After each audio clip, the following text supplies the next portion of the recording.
Welcome back to Murray Max. We have another video from Charlie Kirk here.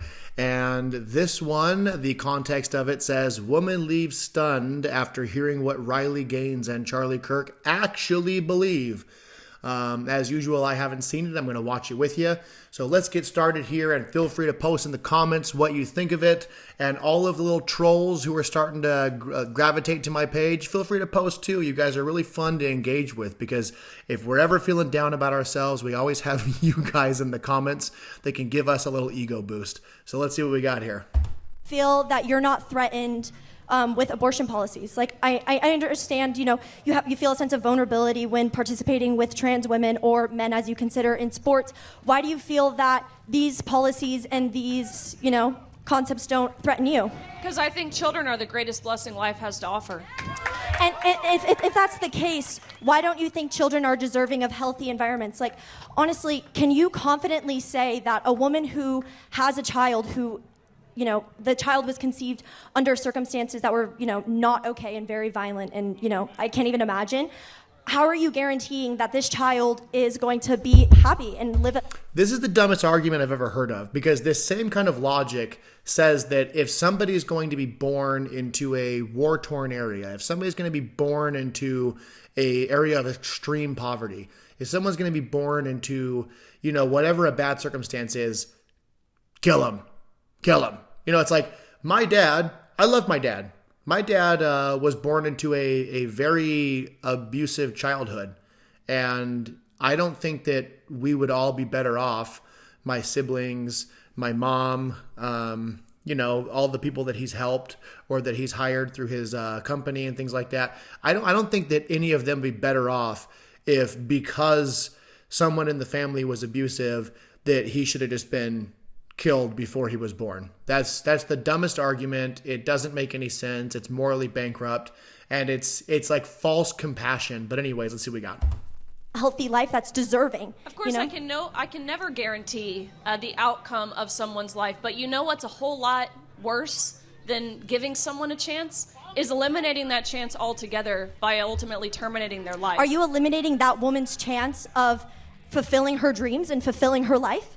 Like, it's foster care systems aren't what they seem, or, people, of course, have opinions of what's right to do after you have a child, or, if you decide not to have a child. But I have a friend who was in foster care, and he has experienced the most insane situations that I can even imagine. And the fact that, No, keep on going. It's fine. So do you wish that your friend that you care about and feel bad about their trauma they got as a child, you wish that they would have just been killed before they were born and never existed in the first place? That's how much you love your friend? Their experience when they were a young child was so bad, and your friend, you care about them so much that you wish that they never existed? That's such a strange argument to me. Let me know in the comments what you think of that. I know all your arguments, but keep going. I really want to know, like not even to be like this, but woman to woman, Riley, how do you justify, putting this almost shackle on women and kind of sitting there and saying, you know what, I don't care, you're going to have this child, despite... That shackle she's referring to is also known as personal responsibility. Painful. I am so sorry that you are led to believe that children are shackles on your life. I would argue there are many parents here, mothers, fathers who are here who would not look at their children as shackles. Again, they would look at them as the greatest blessing life has to offer. If unfortunately that's a position that you find yourself in, or someone finds themselves in, where they do see this child as a hindrance, you mentioned foster care. I think we, rather than, again, kind of normalizing and accepting and celebrating the idea of abortion, you work on foster care reform, the reform of the adoption system. I think those are much more beneficial and effective ways to ultimately address the problems that you're bringing to light without having to terminate lives in the process. Why is there such a focus on kind of reprimanding women for their choice, but not a focus on making sure that foster care systems are what they should be? And, I think that's a national conversation that we could have. Well, one of the reasons that the focus isn't on foster care reform is because the more pertinent and urgent issue is trying to stop 1.4 million kids from being aborted every year. So it's like if you have someone on their knees with a gun to their head about to be executed, but there's also an issue down the hallway, it's kind of more important to deal with the person who's getting a 10-second countdown to your left instead of going and working on something else down the hallway. If they want to focus all their energy and effort into, we need to be able to have abortions, then the focus is going to be on countering abortions. That's just the way it works. So why do you not think that's happening? Why do you think the focus is on women and their bodies?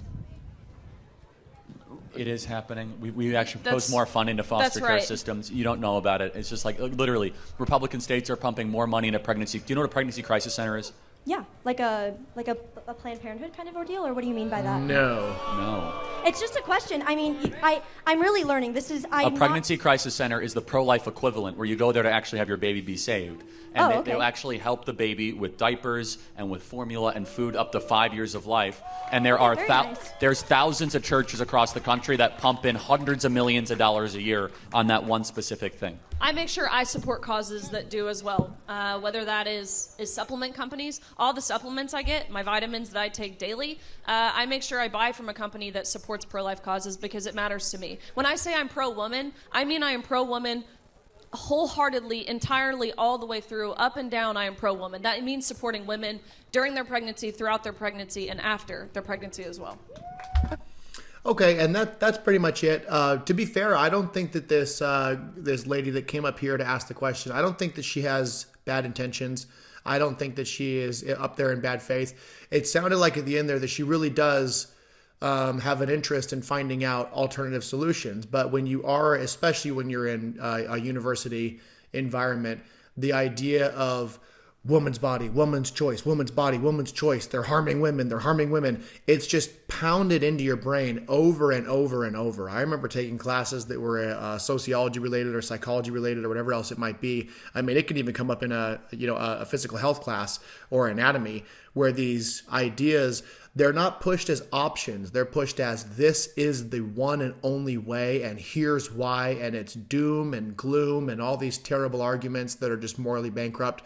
Because let's get real, university institutions, they are overwhelmingly leftist institutions. And so you get leftist ideology just poured onto every subject nonstop. They've even found a way to make math biased towards the left. Did you know that objective math is actually racist? Yeah, I'm surprised you didn't know that, but don't worry. This university professor will tell you all about it. But anyways, interesting video, good discussion. I always like it when the person who goes up there, of course it's fun to watch people be dramatic and argue and be loud and obnoxious and stuff, but like it is also refreshing to see that there's actual dialogue to be had and that this person came up here because they felt like they had something to share and they were open to having things shared with them. So, that's all good. Let me know in the comments what you think. Feel free to give this video a like or whatever. And once again, I'm looking forward to the trolls.